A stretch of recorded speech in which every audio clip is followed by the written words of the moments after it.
간만입니다. 지금은 밖에 지금 소나기가 내리고 있어요. 지금 35도가 넘어가는 무더위 때문에 이 폭염으로 계속 뉴스가 나오고 있는데요. 오늘자 뉴스에도 보니까 어제만 하루에 전국에 이 폭염 때문에 열사병으로 사망하신 분들 수가 한 13명 정도 된다고 기사가 방금 있더라고요. 제가 오늘은 어떤 이야기를 하려고 하냐면, 저번에 제가 무더위 편에 여름에 먹으면 좋은 영양제에 대해서 소개를 해드렸잖아요. 그거에 대해서 이야기를 할 건 아니고, 제가 최근에 일주일 동안 저랑 최근에 몇 달 동안 상담을 받으셨던 분들 이야기를 좀 많이 들었는데, 몇 가지 공통점이 있어서 말씀드리려고 이 영상을 찍게 되었어요. 우리가 저랑 상담을 하실 때는 기본적으로 뭐냐면, 몸에 맞춰서 방향성에 대해서 계속 말씀드렸잖아요. 본인하고 맞는 영양제를 먹어야 뭐한다? 효과가 나타난다.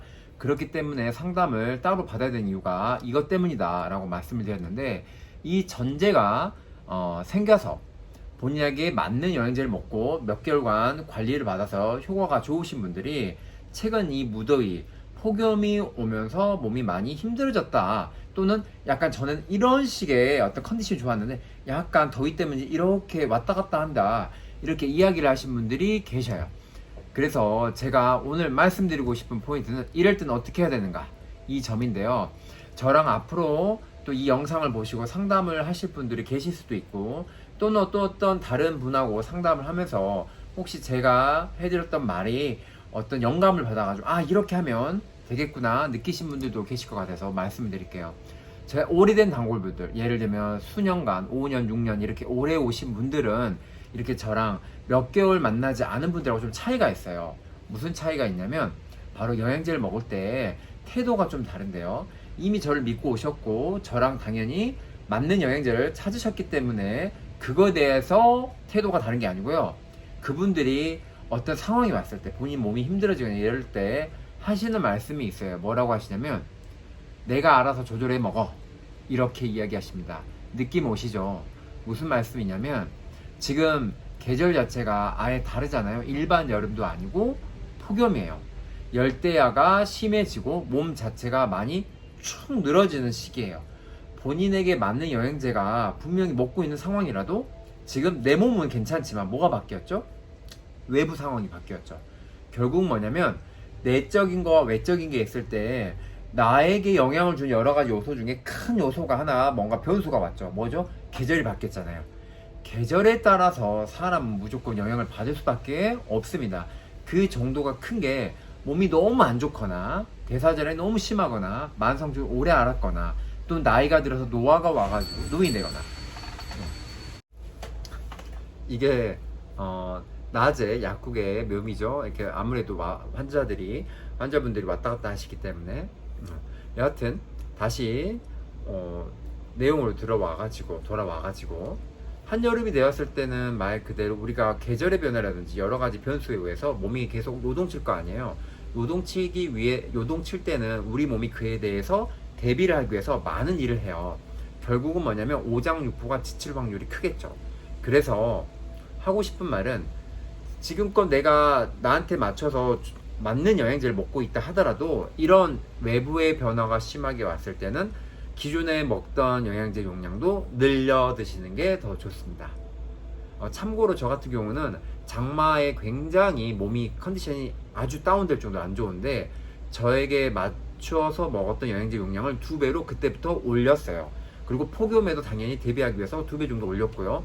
그리고 더 중요한 건, 이 계절에 맞는 영양제, 제가 저번 편에도 설명했던 그 영양제들을 함량을 더 올리거나 또 추가해가지고 따로 더 먹고 있습니다. 그래서 이번 장마도 굉장히 수월하게 지났고, 그리고 지금 폭염에도 잘 견디고 있는데요.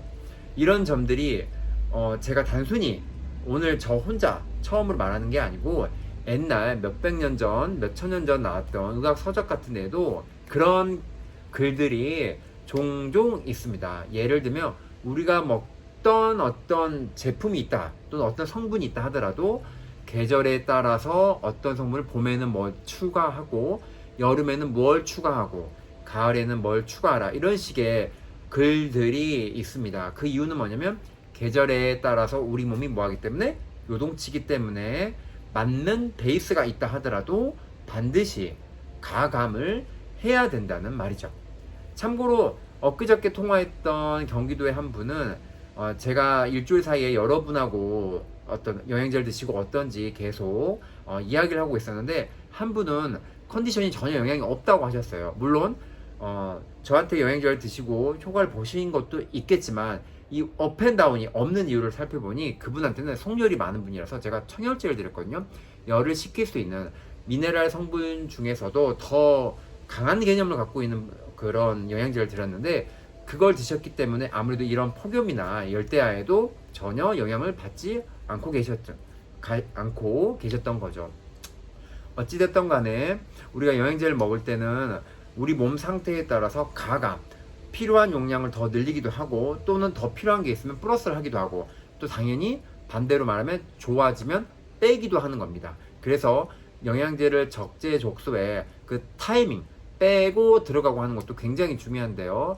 오늘은 폭염 때문에 너무 고생하시는 분들이 많고, 또 저한테 아무래도 블로그와 유튜브를 한 뒤로 효과를 많이 보고 계신 분들 중에 이런 점들이 미흡해서 또는 부족해서 또는 몰라서 어떻게 해야 될지 모르고 계신 분이 계셨다면, 이 이야기를 듣고 오늘부터라도 본인한테 맞는 영양제가 있으면 좀 더 늘려서 당분간 폭염이 지나갈 때까지는 늘려서 드시기를 제가 추천해 드리겠습니다. 그리고 이 영상을 보고 계신 분들 중에도 어떤 약사님이나 다른 분들하고 이렇게 상담을 하시면서 나는 이 영양제를 먹고 참 좋았어 해서 그 영양제를 집에 있는데 영상을 보니까 폭염이라 좀 요즘 컨디션이 업앤다운 좀 있고 좀 힘든데, 그러시면 제가 말씀드린 대로 한 번 더 늘려 드시기 바랍니다. 만약에 늘려 먹어도 효과를 못 보시거나 좀 잘 모르겠다 하시면 그때 상담을 요청하시면 되겠습니다. 하여튼 오늘은 간만에 소나기가 내려서 온도가 한 1도 정도 떨어졌더라고요. 35도에서 33, 4도로. 그래서 조금은 시원한 날인데, 이 무더위가 아마 10일 정도 더 지속될 거예요. 그리고 이 무더위의 의미가 제가 블로그에도 글을 썼지만 굉장히 크니까 그 점에 대해서는 좀 더 다음에 또 영상을 한번 찍어서 말씀을 드릴게요. 무더위 잘 이겨내시고 다음에 뵙겠습니다.